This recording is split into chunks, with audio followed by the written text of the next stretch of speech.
chapitre 39, Surat Zumar, verset 15. Allah dit ceci. Fa'budu ma shi'tum min dunihi, qul innal khasirin alladhina khasiru anfusahum wa alihim yawm al-qiyamah ala zalika huwa al-khusranul mubin. Adorez donc en dehors de lui qui vous voudrez. Dis, les perdants sont ceux qui au jour de la résurrection auront causé la perte de leurs propres âmes et de celle de leur famille. Oh, c'est bien là une perte évidente. Les grands perdants le jour de la résurrection, c'est ceux qui auront perdu leur propre âme et l'âme de leur famille. Mais au début de ce verset-là dit, adorez ce que vous voulez en dehors d'Allah. Mais le jour de la résurrection, les grands perdants sont ceux qui auront perdu leur propre âme et l'âme de leur famille. Et là, c'est une grande perte. Allah va dire ça tout en sachant que tu as marié la femme chrétienne, on est en démocratie, elle est libre de pratiquer sa chrétienté. Toi, tu fais pour toi. Les enfants, mais on ne sait pas où ils sont. D'abord, ils seront tiraillés tout à l'heure, vous allez voir. Ils seront déchiquetés moralement, psychologiquement. Aujourd'hui, quand tu cries contre ton enfant, on dit violence morale. Ah, vous n'avez pas entendu ça encore? C'est pas quoi arriver à Abidjan. Ah, quand tu cries contre ton enfant, on dit violence morale. Donc, on peut te conduire chez le juge des enfants. Donc, dans un foyer mixte comme ça, là, ce sera violence quoi? Ah, spirituelle. Traumatisante. Je continue. Le prophète maintenant, lui, nous dit, sallallahu alayhi wa sallam, dans cet hadith, il dit, Murru awladakum bis salati li sab'a. Ordonnez à vos enfants, à l'âge de 7 ans, d'accomplir la prière. Cela sous-entend que, depuis 3 ans, tu as commencé à lui enseigner la prière. Là, à 7 ans, tu lui ordonnes. Nous, on amène les enfants à la maternelle. Maternelle, petite section, moyenne section, grande section. 2 ans, 3 ans, 4 ans, l'enfant est là-bas. 5 ans, il est au CP. Mais l'islam te dit, à partir de cette même période, enseigne la prière à ton enfant. À 7 ans, ordonne-lui de prier. L'enfant qui est entre papa et maman, papa musulman, maman juive ou chrétienne. Maintenant, on est en démocratie, c'est de libre choix et volontairement que vous avez fait le mariage. Maman veut amener l'enfant à l'église. Tu peux dire non. Allah lui a concédé ça. Vous devez discuter, ou bien s'il y a 4 enfants, lui il prend 2, toi tu prends 2. Tu ne peux pas tout prendre. Allah ne c'est pas la dictature, parce que c'est permis. Non, Allah ne va pas permettre quelque chose. Et puis dans l'application, ça va poser problème. Non. Donc, pour respecter vos 5 minutes, que je n'ai pas encore commencé à bouffer. Il reste 2. Et donc, je reviens au groupe chrétien Lifestyle, qui est sur la toile. Ils disent maintenant, quelle est la volonté de Dieu concernant le mariage? Ça, c'est eux qui disent maintenant. Ils disent, le mariage religieux est un sacrement. S'unir devant Dieu, c'est lui demander sa bénédiction et sa protection. Mais aussi s'engager à vivre sa vie de couple selon les valeurs de sa religion et à élever ses enfants dans la foi chrétienne. Il s'agit d'une démarche spirituelle effectuée par le couple. Fin de citation. Ils disent encore, s'unir avec une personne de confession différente, c'est faire le choix de ne pas avoir une relation amoureuse centrée sur Jésus.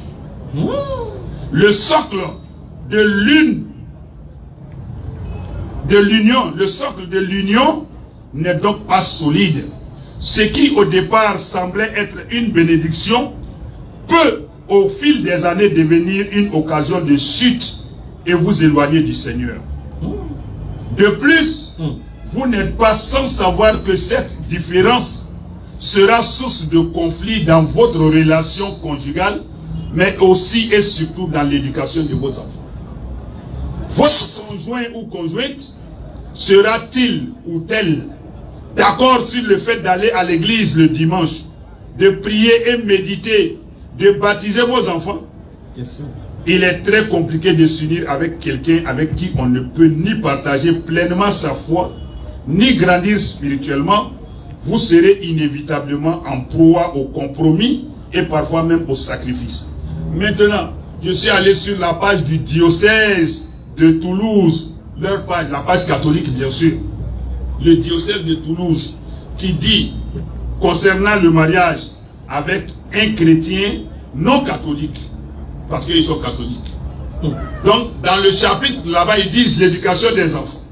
Ils disent, un point le plus difficile concerne le baptême et l'éducation chrétienne des enfants à venir. L'Église catholique, on le sait, demande à la partie catholique de faire tout son possible et non l'impossible, tout ce qui dépend d'elle pour que ce baptême et cette éducation aient lieu dans l'Église catholique. Donc, quelqu'un qui a marié une femme catholique, elle fera tout pour que la femme parte au catholicisme. Indépendamment de ça maintenant, en islam, quand une femme perd son mari, elle doit faire un veuvage de 4 mois 10 jours. Mais ne fait le veuvage qu'une femme qui est musulmane. Tu as marié une femme chrétienne ou juive, tu décèdes. Elle ne fait pas le veuvage comme l'islam a dit. Allah a permis, mais au finish il y a problème. C'est que ça, la permission n'est pas pour ça. Ça c'est eux. Lorsqu'on a des rapports intimes avec son épouse, c'est ça même, la partie là. Il faut faire le bain purificateur qu'on appelle janab.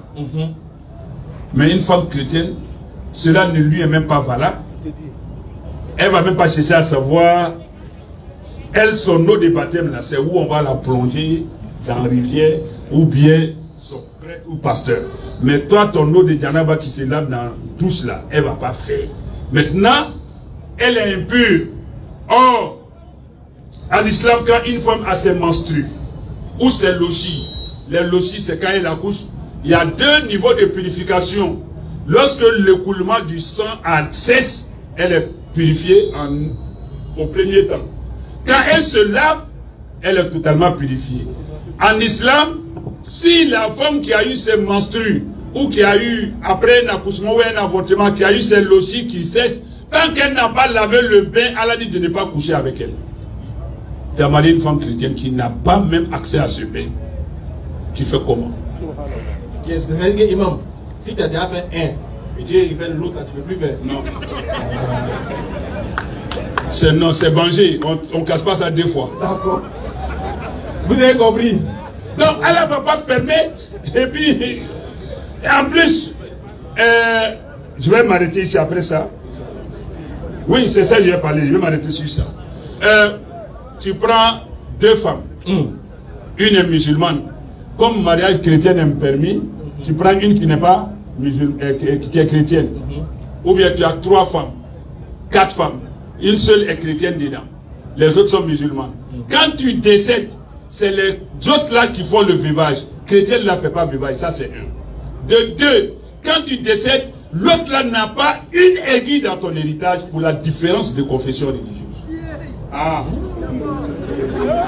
Vous voyez, quand il y a différence de culte, même ton propre fils, il devient mécréant. C'est-à-dire, il quitte l'islam, il apostasie. Il n'est pas revenu de ton vivant musulman. Quand tu meurs, il n'a pas 5 francs dans ton héritage. Parce qu'il est de confession religieuse différente de la tienne. FC Koufa. S'il est parti à l'église, que le papa est décédé à 7 h, il revient à 8 h, il n'est pas héritier. Mais comme on est dans un pays qui fonctionne selon ses propres critères, ses propres lois, il peut traduire les gérants là en justice. Voilà. Sinon, mais c'est une traduction où demain là, c'est Allah qui va et maintenant les traduire à comparaître. Ça c'est clair.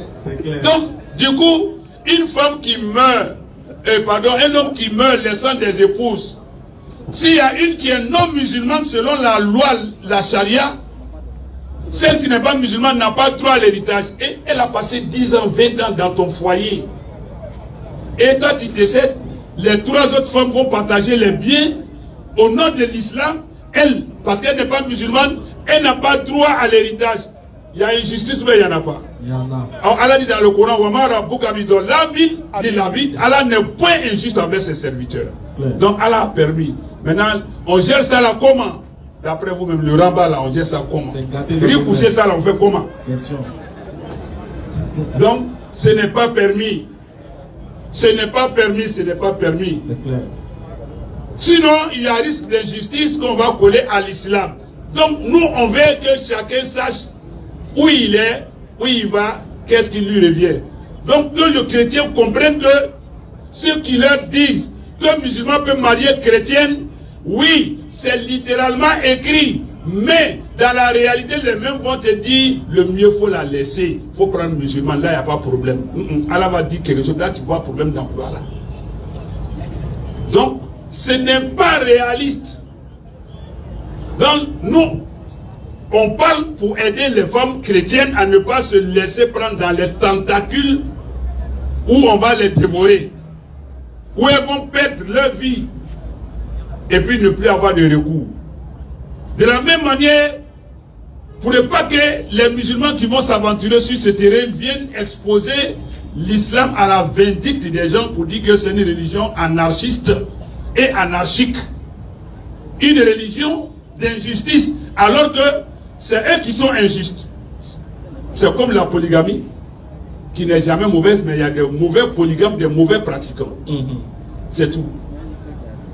Sur ce, je vais m'arrêter. C'est pas fini, mais j'arrête ici.